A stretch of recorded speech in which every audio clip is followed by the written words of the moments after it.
آخرت کو چھوڑ کر صرف دنیا کو محبوب رکھنا جو ہے یہ غفلت کا باعث ہو جاتا ہے. یعنی جو شخص دنیا میں ہوتے ہوئے آخرت نہیں سوچتا وہ غافل شخص ہے، اور جو صرف دنیا چاہتا ہے اس کو آخرت میں کچھ نہیں ملتا. وما لہ فی الآخرۃ من خلاق.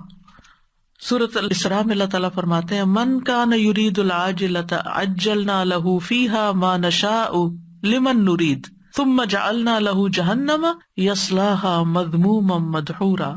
جو شخص اس جلد ملنے والی دنیا کا ارادہ رکھتا ہے ہم اس کو اس میں جلدی دے دیں گے، جو چاہیں گے، سب کچھ نہیں، جتنا ہم چاہیں گے اور جس کے لیے چاہیں گے، سب کو بھی نہیں دیں گے جو بھی یہ مانگ رہے ہیں.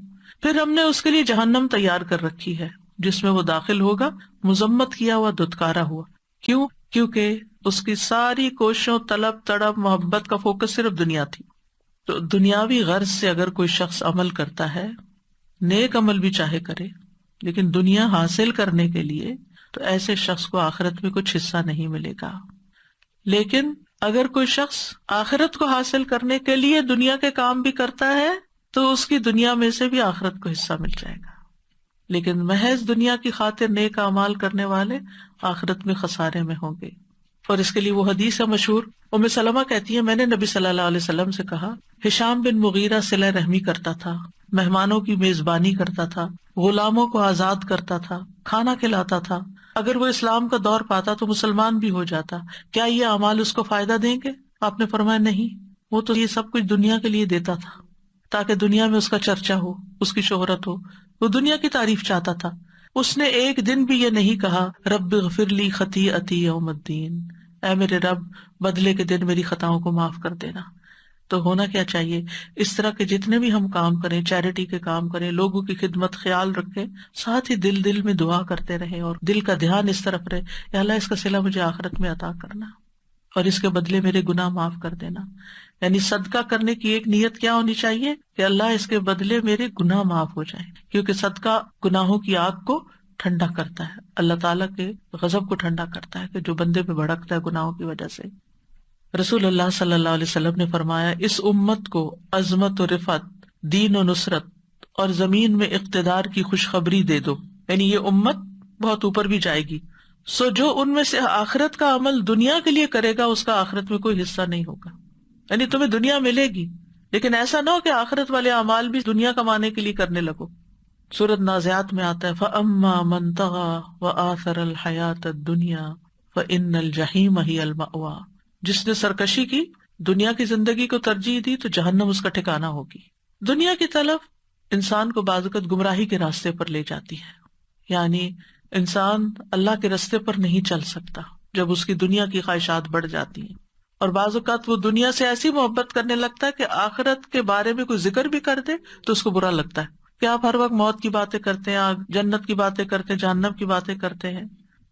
تو محض دنیا طلب کرنے سے آخرت کا نقصان ہو جاتا ہے، دل ٹیڑھے ہونے لگتے ہیں، نیت خراب ہونے لگتی ہے نا انسان کی. اور پھر جو لوگ دنیا سے محبت کرتے ہیں وہ بزدل ہو جاتے ہیں، ان کو موت سے ڈر لگنے لگتا ہے.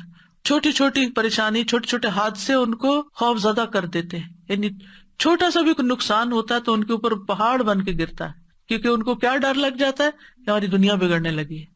لیکن جس شخص کو آخرت کا غم لگ جاتا ہے نا، دنیا میں اس کا کوئی بڑے سے بڑا بھی نقصان ہو تو وہ کیا سوچتا ہے، دنیا ہی تو ہے، حقیر متاع ہی تو ہے، اگر اس پہ صبر کے بدلے اللہ اس سے آخرت میں بہتر دے دے تو میں سٹل خسارے میں نہیں ہوں، میرا کچھ بھی نہیں گیا. اولاد کا نقصان ہو، جان مال، کسی بھی چیز کا، ہر چیز میں مومن کیا کہتا ہے انا للہ و انا الیہ راجعون.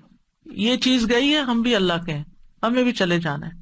تو وہ اس کا غم لگا کر نہیں بیٹھ جاتا، وہ غم پالنے نہیں لگ جاتا، وہ پھر بھی اٹھتا ہے اور کچھ کرتا ہے کیونکہ اس نے بھی آگے جانا ہے. صرف جانے والوں کے غم میں روتے رہنا ہی عقل مندی نہیں، کیونکہ ہم نے بھی جانا ہے. وہ چلے گئے اپنا کما کے، ہمیں بھی کچھ کمانا ہے، تو اس وقت کو ادھر ادھر ضائع نہیں کرنا. پھر اسی طرح یہ ہے کہ دنیا کی حقیر چیزوں کے بندے نہیں بننا چاہیے. رسول اللہ صلی اللہ علیہ وسلم نے فرمایا ہلاک ہوا درہم کا بندہ، ہلاک ہوا دینار کا بندہ، ہلاک ہوا منقش چادر کا بندہ، یعنی زیب و زینت والے کپڑے کو شوق. اگر اسے مل جائے تو راضی، نہ ملے تو ناراض، اللہ سے بھی ناراض، بندوں سے بھی ناراض. یہ ہیں مال کے بندے. اللہ کرے یہ ہلاک ہو جائے، سر نگوں ہو کر گر پڑے، اگر اسے کانٹا چبھے تو کوئی نہ نکالے. نبی صلی اللہ علیہ وسلم نے ایسے بندے کے لیے بد دعا کی. ابن عباس کہتے ہیں اللہ نے دنیا کو 3 حصوں میں تقسیم کیا ہے، ایک حصہ مومن کے لیے، ایک حصہ منافق کے لیے اور ایک حصہ کافر کے لیے۔ وہ کہتے ہیں مومن آخرت کے لیے زیادہ راہ لیتا ہے، یعنی مومن جتنی دنیا اس کے پاس زیادہ آتی ہے اتنی وہ آخرت بنا لیتا ہے۔ منافق اس دنیا سے دنیا کی زینت اختیار کرتا ہے، یعنی منافق کے پاس جب مال و دولت آتا ہے تو وہ کیا سوچنے لگتا ہے، اور زیادہ گھر کی ڈیکوریشن کیسے کر لوں، اور زیادہ لباس مہنگا کیسے خریدوں، یعنی وہ اپنے مال کا ایک بڑا حصہ صرف دنیا کی زیب و زینت میں ہی لگاتا چلا جاتا ہے۔ اور کافر خوب عیش کرتا ہے، کہ بس دنیا اس کے لیے عیش و عشرت کا مقام ہے، دنیا اس لیے کماتا ہے تاکہ دنیا میں عیش کر سکے۔ اور آپ اپنے آگے پیچھے دائیں بائیں ہر طرف دیکھتے ہیں کہ لوگ بہت سا کام، بہت سی محنت کیوں کرتے ہیں؟ تاکہ ایک لگژوریس لائف گزار سکیں۔ لگژوریس لائف ایک ہوتی ہے ضرورت کی زندگی، کہ اللہ تعالیٰ مشکل سے بچا کے آسانی والی زندگی دے تاکہ انسان اپنی عبادت، اپنے کام، اپنے سارا کچھ اچھے سے کر سکے۔ اور ایک ہے عیش و عشرت والی زندگی، کہ زیادہ کام ہو تاکہ زیادہ عیش و عشرت ہو۔ اور یہی وجہ ہے کہ آپ دیکھیں کہ ایسے لوگوں کا جو آخرت سے غافل ہو کر جیتے ہیں، ان کے مال کا بڑا حصہ کہاں جاتا ہے؟ سوچئے کہاں جاتا ہے؟ انٹرٹینمنٹ، یعنی کھانا صرف ضرورت کا کھانا نہیں، بلکہ کھانے میں ایسی چیزوں کا انتخاب جو صرف ایک زبان کا ٹیسٹ ہو یا ایک انٹرٹین کرتی ہوں۔ پھر اس کے بعد اوقات اگر فارغ ہیں تو وہ کس کام میں جاتے ہیں؟ ویکیشنز، اور ویکیشنز میں بھی ایسی جگہوں کا انتخاب جہاں نہ انسان اپنی نگاہوں کی حفاظت کر سکے اور نہ ہی اپنے دین کی حفاظت کر سکے، اور پھر اسی طرح لباس اور باقی چیزیں۔ تو مومن دنیا کی عیش و عشرت کے پیچھے نہیں ہوتا، وہ اپنے وقت کو قیمتی سمجھتا ہے۔ وہ اگر ویکیشن پر جاتا بھی ہے تو غور و فکر کے لیے وہ ایسی جگہوں کا انتخاب کرتا ہے کہ جہاں وہ جا کر اپنے ایمان میں اور اضافہ کر کے آئے، جہاں وہ کچھ نیا سیکھ کر آئے۔ یعنی مومن کے لیے کہیں ویکیشن پہ جانا منع نہیں ہے، بلکہ کہا گیا سیرو فی الارض، زمین میں چلو پھرو، دیکھو کیسے ہوا پچھلی قوموں کے مجرموں کا انجام، چلو پھرو، اللہ کی نشانیوں پر غور کرو۔ ایسی ویکیشن منع نہیں ہے، کیونکہ اس میں ہم کس کے لیے حصہ لے رہے ہیں؟ آخرت کے لیے حصہ لے۔ لیکن اگر صرف عیش و عشرت، جیسے وہ لوگ جن کے دل اللہ کے خوف سے خالی ہوتے ہیں، وہ ایسی جگہوں پر زنا اور شراب اور ہر طرح کے حرام کام کرنے کے لیے ان کو کھلی چھٹی ملتی ہے، تو اس چیز کی پوچھ ہوگی، اس پہ پکڑ ہے۔ اور ایک اور بہت سوچنے کی بات، وہ کیا؟ مالک بن دینار کہتے ہیں آپ دنیا کے لیے جتنا غم کریں گے اسی حساب سے آپ کے دل سے آخرت کی فکر نکل جائے گی، کیونکہ ایک دل ہے نا، آپ نے اس میں کیا بھرنا ہے۔ اگر دنیا کا غم بھر لینا ہے تو آخرت کا غم نکل جائے گا۔ جتنا جتنا دنیا کا غم بھرے جا رہے ہیں، آخرت کا غم نکلے جا رہا ہے۔ اور اگر آپ آخرت کا غم لگا لیں گے تو دنیا کا غم نکلنا شروع ہو جائے گا۔ دنیا کے غموں سے نبٹنے کا یہی طریقہ ہے، ورنہ یہ دنیا اپنے ہر اچھے برے طریقے سے آپ کو غمگین ہی کرتی۔ بہت ساری نعمتیں مل جائیں وہ بھی غمگین کر دیتی ہیں کہ یہ پرانی ہو جائیں گی، یہ ختم ہو جائیں گی۔ ان چیزوں کا ملنا بھی غم۔ اولاد مل جاتی ہے تو یہ تھوڑی ہوتا ہے کہ صرف آپ خوش ہوتے ہیں، جتنے خوش ہوتے ہیں نا اسے 10 سے زیادہ فکر کرتے ہیں اور غمگین بھی ہوتے ہیں۔ اسی طرح مال، کوئی دنیا کی کوئی بھی چیز لے، ہے جو گھٹیا، ادنا، کمتر، تو پھر اس کی کوئی بھی چیز غم، رنج، فکر، کانٹوں سے پاک نہیں ہے۔ یہاں ہر چیز کے ساتھ مسائل ہیں۔ تو اس لیے پھر انسان آخرت کا فکر لگا لے، آخرت کا غم لگا لے۔ اور جب آخرت کا غم ہوگے تو انسان کہے گا یہ دنیا کا یہ 4 دن کی بات ہے مشکل وقت، گزر جائے گا، نکل جائے گا، ختم ہو جائے گا۔ دنیا میں نہ کوئی بیماری ہمیشہ رہنے والی ہے، نہ کوئی مسئلہ ہمیشہ رہنے والا ہے، نہ کوئی بھوک افلاس ہمیشہ رہنے والا ہے، کچھ بھی ہمیشہ رہنے والا نہیں۔ یہ سب کچھ موت کے ساتھ ختم ہو جائے گا۔ لیکن موت کے بعد کوئی مسئلہ پیش آ گیا تو آپ اکیلے ہیں بھگتنے کے لیے، وہاں کوئی ساتھ نہیں، اور وہ ختم بھی نہیں ہونے والا۔ وہ پھنس گئے مصیبت میں۔ ایک جنازہ جا رہا تھا تو آپ نے فرمایا مستریح و مستراح، مستریح یا راحت پانے والا، مستراح جس سے راحت پائی جائے۔ مستریح مومن ہوتا ہے جو دنیا کے غموں، فکروں، پریشانیوں، تکلیفوں، بیماریوں، ہر چیز سے نجات پا کر اللہ کی رحمت میں ڈھانپا جاتا ہے۔ آگے اس کے لیے فرشتے استقبال کرنے والے، نورانی شکلوں والے، اس کی جان نکالنے والے، اس کو روح و ریحان، ان کی خوشخبری دینے والے۔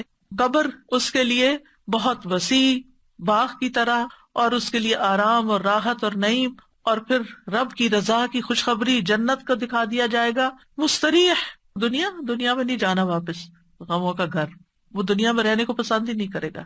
ہاں سوائے ایک کے جو شہید ہو کر آیا، وہ کہ ایک دفعہ بھیجے وہی لذت پا کر آؤ اللہ کی راہ میں جان دینے کی جو پہلے پائی تھی. باقی وہاں جس کو اچھا استقبال مل گیا بس اس کی تو عیش ہو گئی. اب عیش ہی عیش ہے. پھر قیامت کے دن اٹھے گا، وہاں راحت ہے، اللہ تعالیٰ سے ملاقات انتہائی خوشگوار ہے. اور پھر اس کے بعد حساب کتاب، میزان پہ حوض کوثر پر نبی صلی اللہ علیہ وسلم سے ملاقات ہے، پل صراط میں آنکھ چپکتے گزر گئے، پھر آگے جنتیں، راحتیں، نعمتیں، اللہ کا دیدار، کیا کچھ ہے مومن کے لیے. مستریح. اور دوسرا ہے مستراح.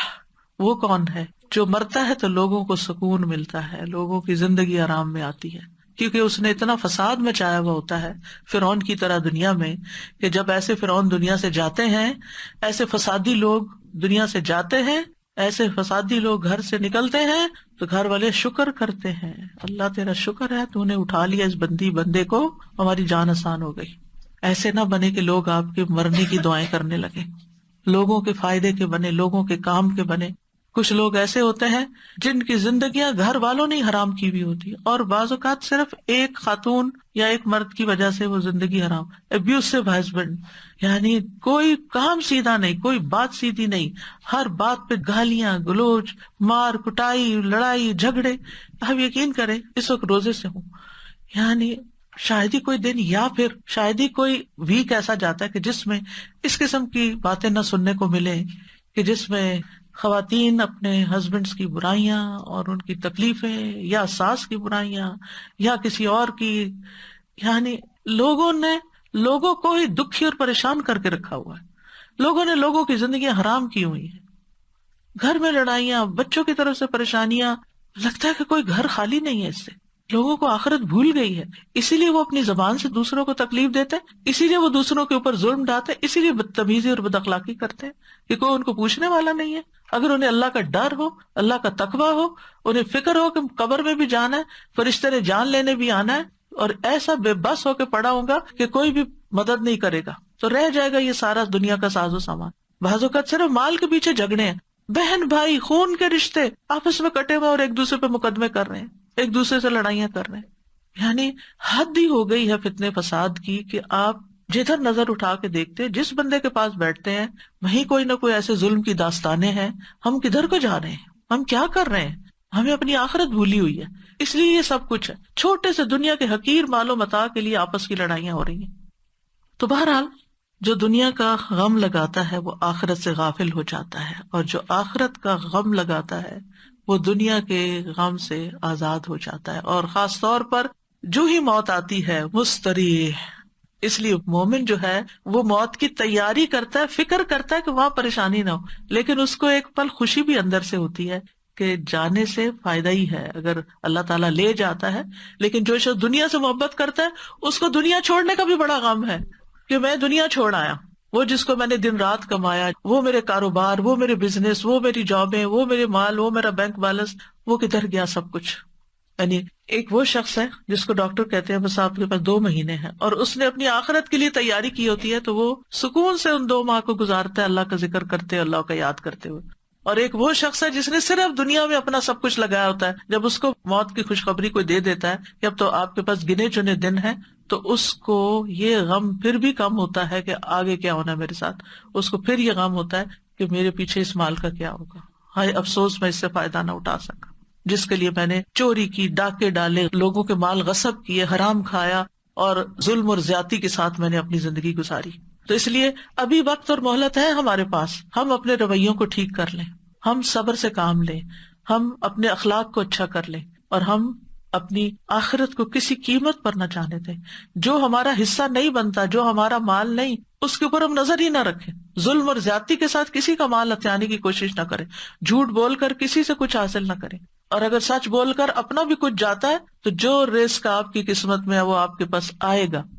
مومن کا یہ یقین ہوتا ہے کہ موت اس وقت تک نہیں آئے گی جب تک میں اپنا رزق پورا نہیں کر لوں. تو بہرحال ہمیں یہ دعا کرتے رہنا چاہیے کہ اللہ دنیا میں بھی اچھا دے، آخرت میں بھی اچھا دے، دونوں جگہ ہماری بھلائی ہو، لیکن آخرت مقصد اول اور دنیا مقصد ثانی ہو. یعنی ترتیب یہ ہو، یعنی اللہ کی رضا، آخرت کا ثواب اور اس کے ساتھ ساتھ دنیا میں بھی ایک اچھی عزت والی زندگی ہو، آرام والی زندگی ہو کہ جس میں انسان کو فائدہ ہو۔ اب یہ جو حسنہ ہے نا، تو بعض اوقات ہم سمجھتے ہیں کہ حسنہ سے مراد صرف نعمتوں کا ملنا ہے نا، ہاں اس کے ساتھ اللہ کی اطاعت کی توفیق ہونا، یہ بہت بڑی حسنہ ہے۔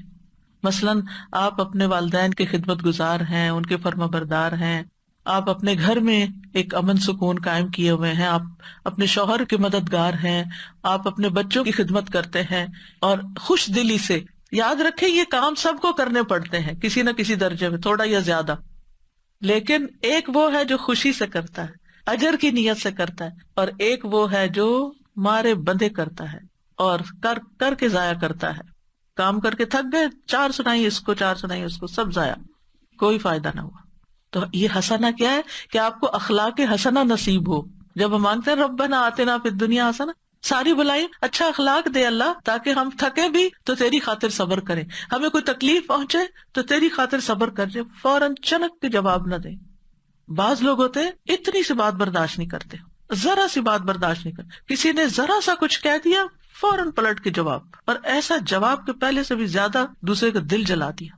تو ان عادتوں پر بھی قابو پانے کی ضرورت ہے۔ آپ دیکھیے ماچس کی جو تیلی ہوتی ہے وہ کتنی چھوٹی سی ہوتی ہے، لیکن کتنے بڑے بڑے فساد کر جاتی ہے۔ بعض اوقات انسان کے منہ سے نکلی ہوئی چھوٹی سی بات ہوتی ہے، لیکن ایسی آگ لگاتی ہے دوسروں کو کہ ہر چیز ہی جل کے رہ جاتی ہے، گھر برباد ہو جاتے ہیں، طلاقیں ہو جاتی ہیں، گھر ٹوٹ جاتے ہیں ایسی ہی چھوٹی سی تیلی لگانے سے۔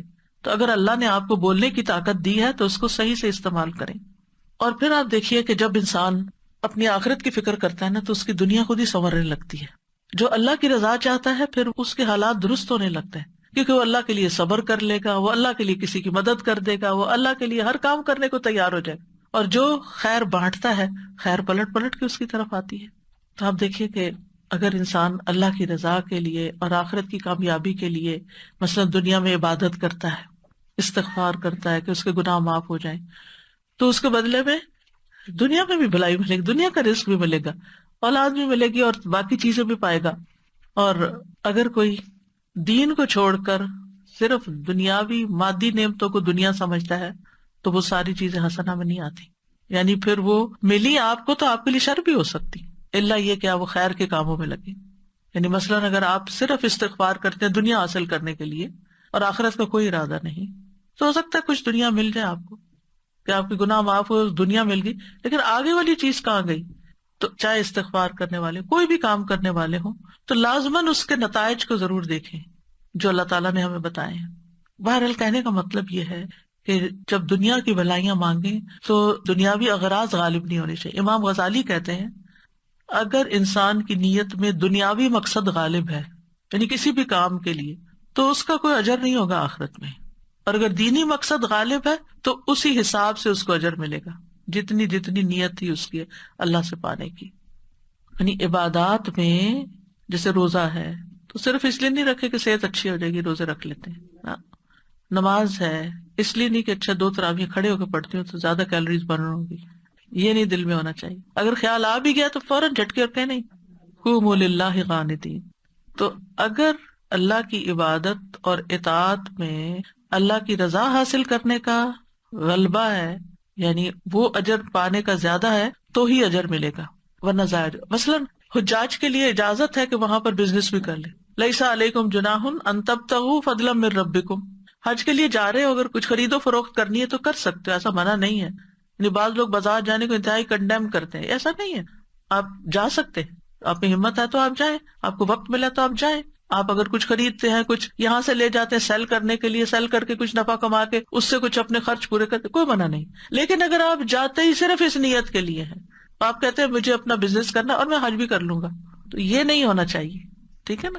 یعنی عبادت کے جو دنیاوی فائدے ہیں وہ ہمارا مقصد اول نہیں ہونا چاہیے، وہ مقصد ثانی ہونا چاہیے۔ ایمان والوں کے لیے تو ہر عمل کے نتیجے میں دنیا اور آخرت دونوں کی خیر آتی ہے، ایمان والوں کو یہ فائدہ نصیب ہوتا ہے۔ وَقِيلَ لِلَّذِينَ اتَّقَوْا مَاذَا أَنزَلَ رَبُّكُمْ قَالُوا خَيْرًا لِلَّذِينَ أَحْسَنُوا فِي هَذِهِ الدُّنْيَا حَسَنَةٌ لِلَّذِينَ أَحْسَنُوا فِي هَذِهِ الدُّنْيَا حَسَنَةٌ وَلَدَارُ الْآخِرَةِ خَيْرٌ وَلَنِعْمَ دَارُ الْمُتَّقِينَ جنہوں نے تقوی اختیار کیا ان سے کہا گیا تمہارے رب نے کیا نازل فرمایا؟ تو انہوں نے کہا بہترین بات ان لوگوں کے لیے جنہوں نے بھلائی کی، اس دنیا میں بڑی بھلائی ہے اور آخرت کا گھر تو بہت بہتر ہے، اور یقیناً تقوی والوں کے لیے اچھا گھر ہے، یعنی آخرت کا گھر۔ اللہ کے دوستوں کے لیے دنیا اور آخرت دونوں کی خوشخبریاں ہوتی ہیں۔ الا ان اولیاء اللہ لا خوف علیہم ولا هم یحزنون، سنو اللہ کے دوستوں کو نہ کچھ خوف ہوگا نہ غمگین ہوں گے۔ کون ہے اللہ کے دوست؟ الذین آمنوا وکانوا یتقون، وہ جو ایمان لائے اور وہ تقوی اختیار کرتے ہیں۔ لہم البشری فی الحیاۃ الدنیا، ان کے لیے دنیا کی زندگی میں بھی خوشخبری ہے، وفی الآخرہ، آخرت میں بھی خوشخبریاں ہیں۔ لا تبدیل لکلمات اللہ، اللہ کی باتیں نہیں بدلتی، اللہ کی باتیں بالکل سچی ہیں۔ ذالک ھو الفوز العظیم، یہ ہے عظیم الشان کامیابی، یہ سب سے بڑی کامیابی ہے، اور یہ مومن کو ہی ملتی ہے، کیونکہ مومن کے لیے دنیا کی نعمتیں حرام تھوڑی ہیں۔ قل من حرم زینۃ اللہ التی اخرج لعبادہ والطیبات من الرزق قل ہی للذین آمنوا فی الحیاۃ الدنیا خالصۃ یوم القیامہ، کہہ دیجیے اللہ کی وہ زینت جو اس نے اپنے بندوں کے لیے پیدا کی اور رزق میں سے پاکیزہ چیزیں کس نے حرام کی؟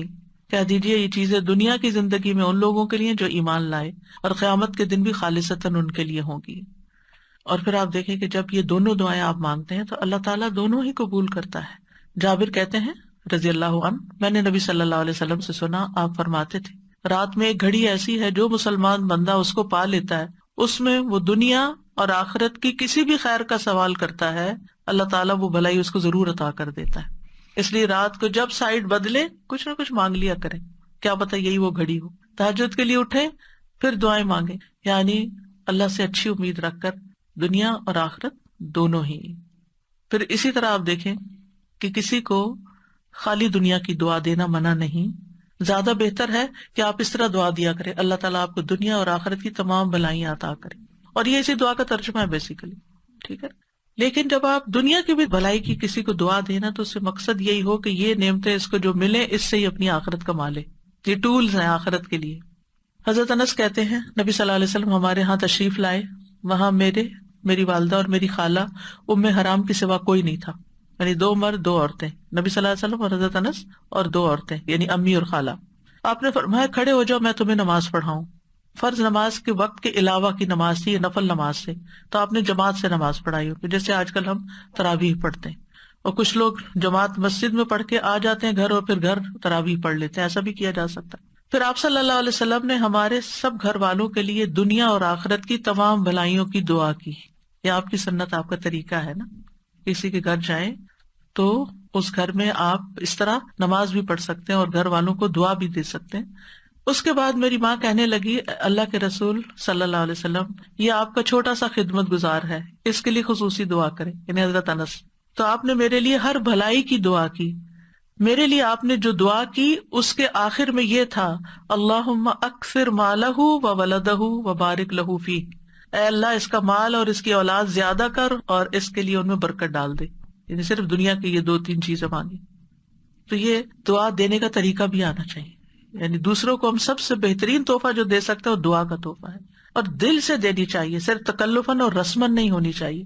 اور پھر یہ کہ دنیا اور آخرت کی ہر بھلائی کی دعا کرنی چاہیے، اور اس کے علاوہ کوئی خاص دعا آپ کسی کو دینا چاہے تو وہ بھی دے سکتے ہیں۔ اب دنیا کی بھلائی میں کیا کیا چیزیں شامل ہیں خاص طور پر، یعنی پہلے کچھ اس کا ذکر تو ہو چکا ہے اجمالی طور پر، لیکن اب ٹو دا پوائنٹ چند باتیں کروں گی۔ سب سے پہلے یہ کہ سب سے بڑی دولت اور نعمت دنیا میں اسلام ہے، دین ہے۔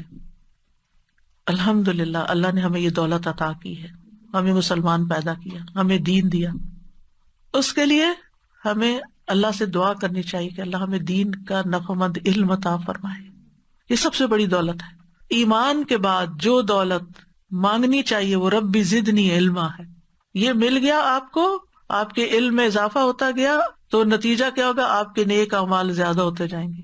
علم سرمایہ کی طرح ہے، جتنا مال زیادہ ہوگا نا اتنا آپ زیادہ خرید سکتے ہیں کوئی چیز، جتنا علم زیادہ ہوگا اتنی آپ کو نیکیاں کرنے کے زیادہ طریقے پتہ چل جائیں گے کہ کیا کیا کرنا ہے۔ اس لیے علم حاصل کرنے کے حریص ہونا چاہیے، اور علم کی مجالس کا حریص ہونا چاہیے۔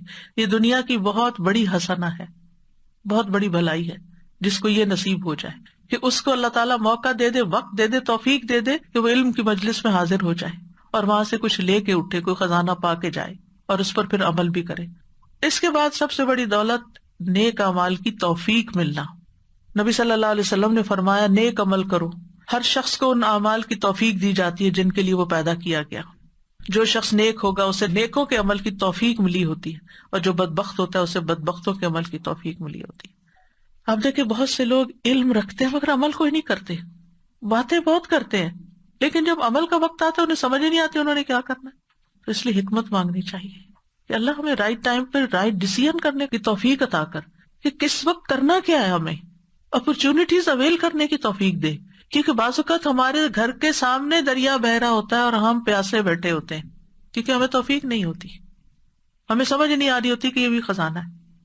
پھر آپ صلی اللہ علیہ وسلم نے یہ آیت بھی تلاوت کی، فَأَمَّا مَنْ أَعْطَى وَاتَّقَى وَصَدَّقَ بِالْحُسْنَى فَسَنُيَسِّرُهُ لِلْيُسْرَى.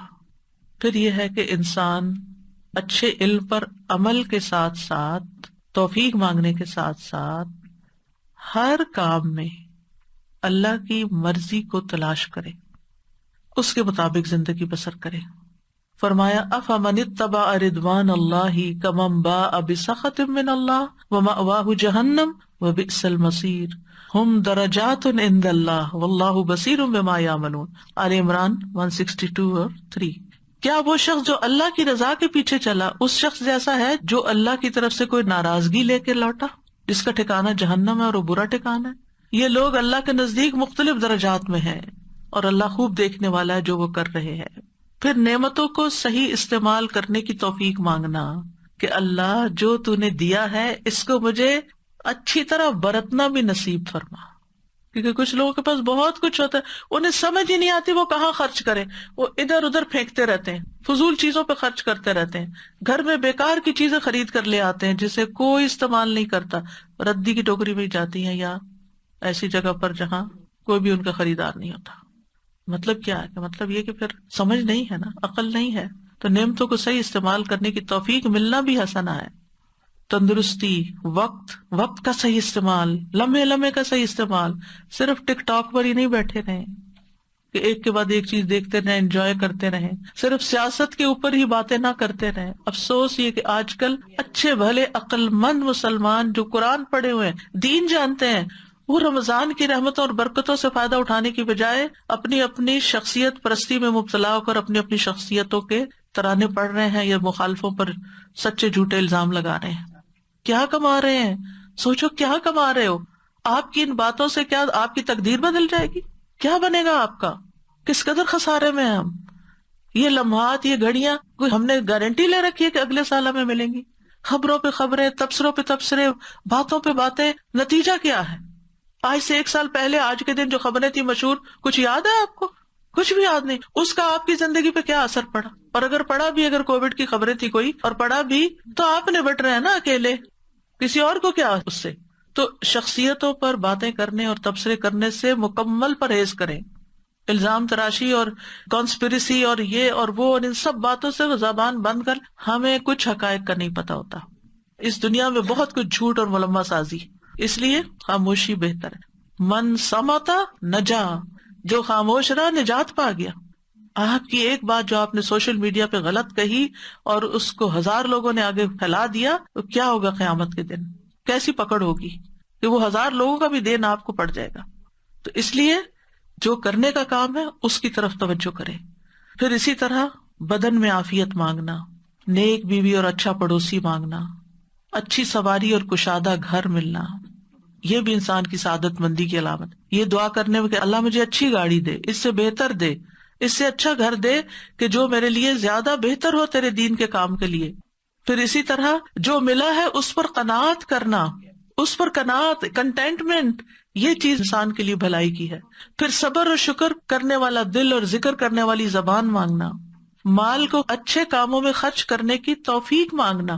ایک عادت بنا لیں، جب کچھ آپ کے پاس آئے فوراً ایک دعا کی، اللہ اسے بہترین جگہ لگوانا، بہترین جگہ استعمال کروں جو تجھے راضی کر دے. تو آپ دیکھیں گے اللہ تعالیٰ آپ کو ایسے ایسے راستے دکھائے گا، آپ حیران ہو جائیں گے. پھر اپنے مال اسباب کو آخرت کے استعمال کی توفیق مانگنا، دنیا کو اس کے جائز حق میں استعمال کرنے کی توفیق مانگنا، اور دنیا کی زندگی سے آخرت کمانے والا بننا. پھر آخرت کی بھلائی میں کیا ہے؟ موت کے وقت آسانی مانگنا، یا اللہ موت کی سختیاں آسان کر دینا. پھر موت کے وقت کی خوشخبریاں ملنا، قبر کشادہ ہونا، قبر کی نعمتیں ملنا، حشر کا دن آسان ہونا. لا يحزنهم الفزع الاکبر، ایسے لوگ بھی ہوں گے جو اس بڑی گھبراہٹ کے دن بالکل گھبراہٹ میں نہیں ہوں گے، امن چین میں ہوں گے. حشر کے دن معافی کا پروانہ مل جانا، تمہیں معاف کر دیا گیا، جاؤ جنت میں. حوض کوثر کا پانی مل جانا، عرش کا سایہ ملنا، نامہ اعمال دائیں ہاتھ میں ملنا، پل صراط تیزی سے عبور کرنے کی توفیق مل جانا، جنت میں داخلہ اور جہنم سے بچاؤ مل جانا، جنت میں رب کا دیدار نصیب ہونا. کیونکہ اہل جنت کو اللہ کے دیدار سے زیادہ کوئی چیز عزیز نہیں ہوگی، سب نعمتیں بھول جائیں گے جب وہ اللہ کو دیکھیں. اللہ ہمیں ان لوگوں میں شامل کر لے. ربنا آتنا فی الدنیا حسنہ وفی الآخرۃ حسنہ وقنا عذاب النار. اللہم انی اسألک العافیۃ فی الدنیا والآخرہ. اللہم انی اسألک العفو والعافیۃ فی دینی ودنیای واہلی ومالی. اللہم استر عوراتی وآمن روعاتی. اللہم احفظنی من بین یدی ومن خلفی وعن یمینی وعن شمالی وأعوذ بعظمتك أن أغتال من تحتي. اللهم اغفر لنا وارحمنا وارزقنا. اللهم إنا نعوذ بك من ضيق الدنيا وضيق يوم القيامة. اللهم إنا نعوذ بك من الكسل والهرم وسوء الكبر وفتنة الدنيا وعذاب القبر. اللهم أصلح لي ديني الذي هو عصمة أمري وأصلح لي دنياي التي فيها معاشي وأصلح لي آخرتي التي فيها معادي واجعل الحياة زيادة لي في كل خير واجعل الموت راحة لي من كل شر. اللهم إني أسألك خير المسألة وخير الدعاء وخير النجاة وخير العمل وخير الثواب وخير الحياة وخير الممات وثبتني وثقل موازيني وحقق ایمانی وارفع درجاتی وتقبل صلاتي واغفر خطیئتی واسألک الدرجات العلی فی الجنہ. اللہم انی اسألک فواتح الخیر وخواتمہ وجوامعہ واولہ وآخرہ وظاہرہ وباطنہ والدرجات العلی من الجنہ. آمین. اللہم انی اسألک خیر ما آتی وخیر ما افعل وخیر ما اعمل وخیر ما بطن وخیر ما ظہر والدرجات العلی من الجنة. آمین. اللہم انی اسألک ان ترفع ذکری وتضع وزری وتصلح امری وتطہر قلبی وتحسن فرجی وتنور قلبی وتغفر لی ذنبی واسألک الدرجات العلی من الجنة. آمین. اللہم انی اسألک ان تبارک فی نفسی وفی سمعی وفی بصری وفی روحی وفی خلقی وفی خلقی وفی اہلی وفی محیای وفی مماتی وفی عملی فتقبل حسناتی واسألک الدرجات العلی من الجنہ. آمین. ربنا تقبل منا انک انت السمیع العلیم وتب علینا انک انت التواب الرحیم. وصلی اللہ تعالی علی خیر خلقہ محمد وعلی آلہ واصحابہ واہل بیتہ اجمعین برحمتک یا ارحم الراحمین. وآخر دعوانا ان الحمد للہ رب العالمین. سبحانک اللہم وبحمدک اشہد ان لا الہ الا انت استغفرک واتوب الیک. السلام علیکم ورحمۃ اللہ وبرکاتہ.